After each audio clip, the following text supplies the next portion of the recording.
ಇನ್ನೊಬ್ರು ಸಾಹುಕಾರರು ಬಂದಿಲ್ಲ ಇವತ್ತು, ರಮೇಶ್ ಜಾರಕಿಹೊಳಿ ಸಾಹೇಬ್ರು, ಕುಮಾರಣ್ಣ ಇಲ್ಲೇ ಇದ್ದಾರೆ. ಇವರ 3 ಜನ ಪ್ರಯತ್ನ ವಾಲ್ಮೀಕಿ ಅಭಿವೃದ್ಧಿ ನಿಗಮದ ಹಗರಣ ಏನಿದೆಯಲ್ಲ, ಆ ಹಗರಣದ ಬಗ್ಗೆ ನಾವು ಅದನ್ನ ಏನೇ ಹೋರಾಟ ಮಾಡಿದ್ರೆ ಈ ಮೊಂಡು ಸರ್ಕಾರ ಏನಿದೆಯಲ್ಲ, ಎಮ್ಮೆ ಚರ್ಮದ ಸರ್ಕಾರಕ್ಕೆ ಏನು ಉಪಯೋಗ ಇಲ್ಲ ಅಂತ ಹೇಳಿ ಕೋರ್ಟ್ಗೆ ಅಪ್ರೋಚ್ ಮಾಡಿ ಇವತ್ತು ಸಿಬಿಐ ಎನ್ಕ್ವೈರಿಗೆ ಕೋರ್ಟ್ ಆದೇಶವನ್ನು ಮಾಡಿದ್ರೆ ಅದಕ್ಕೆ ಅರವಿಂದ್ ಲಿಂಬಾವಳಿ ಅವರು, ಸಾಹುಕಾರರು ಮತ್ತು ಕುಮಾರಣ್ಣ ಕಾರಣ. ಇವರು ಈ ಒಂದು ಹಗರಣದಿಂದ ಸಿದ್ದರಾಮಣ್ಣ, ಮೂಡಾದಿಂದ ಬಚಾವಾಗಿರುವಂತ ಸಿದ್ದರಾಮಣ್ಣ ವಾಲ್ಮೀಕಿ ಹಗರಣದಲ್ಲಿ ಮನೆಗೆ ಹೋಗುವಂತ ಎಲ್ಲ ಸಾಧ್ಯತೆ ಇದೆ.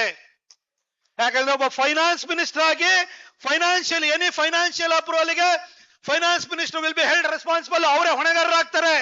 ಅದಕ್ಕೋಸ್ಕರ ಸಿದ್ದರಾಮಯ್ಯನವರಿಗೆ ನಡುಕ ಶುರುವಾಗ್ಬಿಟ್ಟು ಅದು ಸಭೆ ಹಿಂದೆ ಸಭೆನ ಮಾಡ್ತಾ ಇದ್ದಾರೆ. ಬಂಧುಗಳೇ, ಇಂಥ ಒಂದು ಒಳ್ಳೆ ಹೋರಾಟ ಮಾಡಿದಂತ ಹಿನ್ನೆಲೆನೂ ಕೂಡ ಈ ವೇದಿಕೆಯಲ್ಲಿ ಇರುವಂತವರಿಗಿದೆ.